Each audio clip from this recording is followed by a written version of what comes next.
Hello, I'm doing something I haven't really done on this channel at all, and that's talk about football. I don't talk about it, but I'm really passionate about football. I love football. It's something that I've grown up with. I love, but I'm here to talk about one thing in specific: the Carolina Panthers. That is my team. That's my hometown team. I live in South Carolina, so obviously we share them, but I'm here to talk about a couple things that people really haven't started to take notice on at all. So that the Carolina Panthers can very, very easily make the playoffs. And I won't even say easily, but they can make the playoffs. They've got 4 games left. They have the Steelers, the Lions, which is one of the harder games. I think the only hard game on the schedule there. Because if you've looked at our track record here against the Buccaneers, we beat them 21-3. The Saints, we beat them. The Steelers, they're not having such of a good season with Mike Tomlin. I know he's definitely mad about that. But let's give you a... Mike Tomlin's definitely mad about that. So he might be coming into this game with an extra head of steam. But our run offense has been insane. Ever since we lost, I know this is crazy to say, ever since the Panthers lost CMC, they've seemed to be a better football team. Which is weird because they had Steve Wilkes for, I think, a week with CMC. And then, he got traded along with Robbie Anderson and just other pieces of the team. And people thought it was over. Their season was done. But now that the Bucks are 6-7 or 6-6, I don't know. It's a very high possibility. If we went out, we beat the Bucks, the Lions, the Steelers, and the Saints, which automatically puts us first in the division with a 5-1 record in the division. Because the only team we've lost to is the Falcons, and everyone knows the Falcons aren't making the playoffs with Desmond Ridder. But the defense, with Shaq Thompson, Frankie Louvu, another up-and-coming, just making a name for himself with the games he's been having. Shaq Thompson, another very, very underrated rookie. Not rookie, veteran. He's been playing for a while, but this could be one of his last seasons. I think he was a rookie in 2016. He's 30-something. Another player that gets overlooked a lot that's really, really good and up-and-coming is J.C. Horn.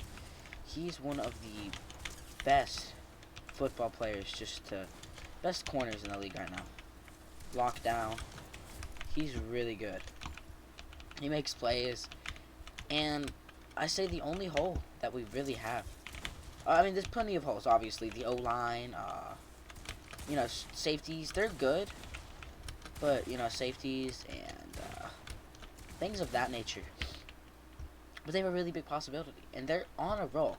Steve Wilkes has rallied the troops. He said it himself. He said he's gonna go out. They've just been playing hard, gritty, smash mouth football lately, and that's been shown in the Seahawks game where they just pounded and they kept pounding. They keep pounding. They just keep pounding the rock.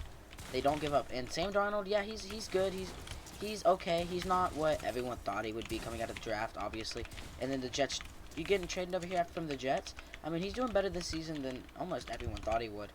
I kind of wish Baker Mayfield would have worked out. But, he didn't. And that's okay. Because not every trade works out. He did pretty good with the Rams last week. I don't know. I don't know if they played this week. Honestly, I did not care. Too busy focused on the Carolina Panthers. But they can they have a very high chance. I wouldn't call it a high chance, but they have a high probability of making the playoffs. As long as they don't lose, they make the playoffs. You gotta win out though. That's your only predicament. And beating the Lions, a team on a hot streak right now, it's gonna be really hard to do. But if the Panthers keep playing the way they've been playing lately, I think they can contend with almost any team in the NFL. The Seahawks, a playoff level team with Geno Smith, they went up and they beat them in the trenches. They controlled possession of the football. They had around 35, 36 minutes of possession time again in that Seahawks game, and that's what won them the game. They controlled, and they controlled, and they controlled the football. It was their possession. They gave over no turnovers. It was just Panthers football after Panthers football. And if they can do that and the defense play well, they have a very real chance of beating almost any team in the NFL right now. Because if you can limit the touches the offensive get, if you can limit the time they have to hold it, then that defense is going to get tired. That defense is going to get worn out. And I don't care who you are, you're going to get tired. If they hold the ball for over a half of the game and you barely touch it, yeah, you're definitely going to get tired. I'm sorry, it could be anyone, but you're going to be tired. You're going to be not playing at the caliber you should be playing at when you're tired and you're fatigued and you're not having the same effect because, as I said, you're tired, you're fatigued, you're just not going to be playing well.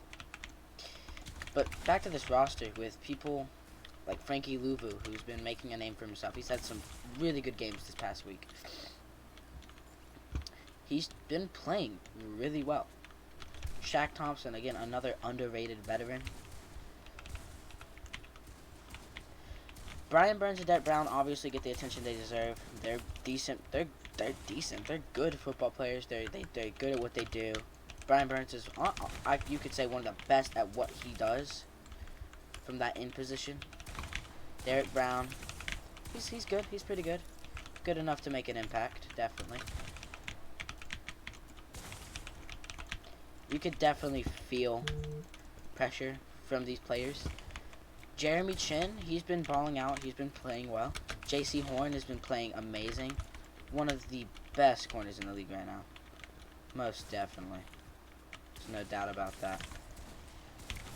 You can't not say that J.C. Horn have not been playing well. He had almost 2 interceptions last week against the Seahawks. And that defense gave Geno Smith his first multi-interception game in 8 years. Which, granted, he probably was sitting on a backup roster for most of those years. But they've been playing really well this year. He's barely had any multi-interception games in his career. And losing right there to a multi-interception game, this defense is just balling out. Like, there's no other way to put it. That this defense is just good. But, that's about all I have to say. I mean, the only other thing I could possibly tell you is that Sam Darnold isn't... He's playing consistent enough for us to win games, and that's really all we need. If on this offseason, if we could draft, or not draft, pick up some, I wouldn't say big names, people like Derek Carr, Kyler Murray, franchise-ish QBs. They don't have to be good. They just gotta be decent. Like, play well enough to get us to some wins. Basically, continuously keep us in the game. Don't turn the ball over. So, as long as we do those things, I'm pretty sure we could make the playoffs. And once Tom Brady's out of the NFC, I think, in my opinion, that the Carolina Panthers are going to control that division.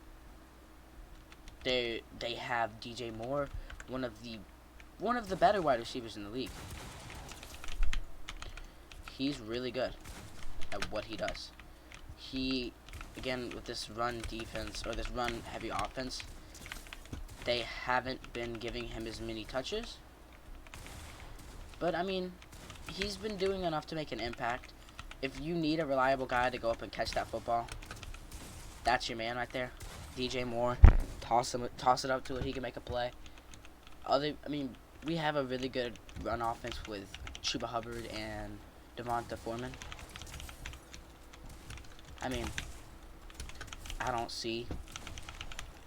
But no one's talking about how good the Panthers can be. And after they fired Matt Rule, they were doing nothing with Matt Rule. They couldn't do anything. They lost so many games with Matt Rule. Put them in a bad start to the season. Like, they were a dark horse playoff team coming into the season. And then Matt Rule kind of just with his terrible coaching and, no one expected him to work out. I hated Matt Rule since the second season he was in office. I was willing to give him a chance the first season, but after that, you just can't give a man like that a chance. He went back to college, which is good for him. Where I think is where he's better off and he thrives is in college. Oh God, that voice crack. But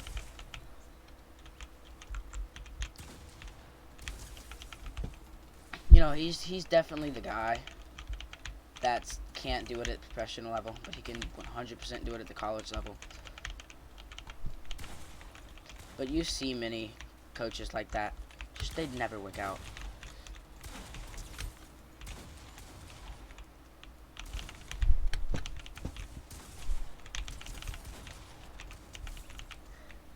You know, people like that just can't work out, but I think that's about all I have for you. And I'll see y'all. Goodbye.